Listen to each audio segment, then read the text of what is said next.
Morning বন্ধুরা। রোদ্দুরে বসে পড়লাম একটু। এখানে এখন হা হা হা হি হি করছে ভুটানদা। এখন নিচে বাড়ি করেছে, সেই বাড়িটা ঠিকঠাক করেছে কি ঠিকঠাক করেনি সেই সব নিয়ে এখন কথাবার্তা চলছে। আর এই যে বাবা বসে আছে, বৌদি একটু জ্ঞান দিচ্ছে। আর আমি ভাবছি ঘুম থেকে উঠে সবার সব কাজ হয়ে গেল, আমি কি খাবো? পান্তা ভাত খাবো না পেটাই পরোটা? এটা তো রবিবারে আমার একটা আলাদা ব্যাপার থাকে। আর এই যে গুঞ্জা বেবি হাত সেট করার জন্য মেহেন্দি করেছে আমার হাতে একটুখানি, একটা হাতেই করেছে ওপরে, যেহেতু একটাই আনতে বলেছিল। আর এই যে ভাই যে গাছ বসিয়েছে, গাছগুলো বেশ ভালো হয়ে গেছে। এবার এই গাছগুলো দিয়ে কি করতে হবে সেটা হচ্ছে, আর 1 মাস হলে গাছটা একটু বড় হয়ে যাবে।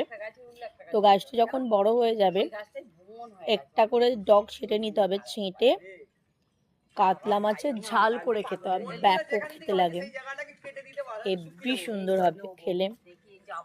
যাকে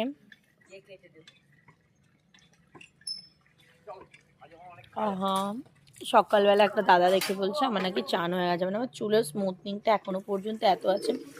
আমি 2 সপ্তাহ হয়ে গেল স্পা করিনি, ঠিক আছে, কিন্তু তারপরেও চুলের স্মুথনিংটার ওপর কোনো রকম কোনো চেঞ্জেস আসেনি এখনো পর্যন্ত। যে আমাকে দেখে চান না করে থাকলেও সে বলে আমার স্নান হয়ে গেছে, আমি একটু হ্যাপি হয়ে যাই।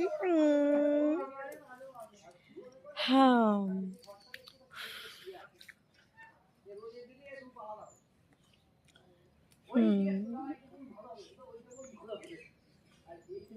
জ্বর সর্দি কাশির জন্য 2 মাস আমি স্পা করাতে পারিনি।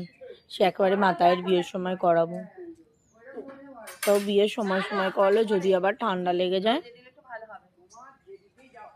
বিয়ের আগের দিনে করাবো, করে প্যারাসিটামল খেয়ে নেবো, জ্বর সর্দি কাশি সব ওষুধ টষুধ খেয়ে নেবো, নাহলে বিয়ে বাড়িটা ম্যাচে কার হয়ে যাবে। মন আমার এক নতুন মস্তানি শিখেছে, আদরে আপনারই কাছে এসেছে।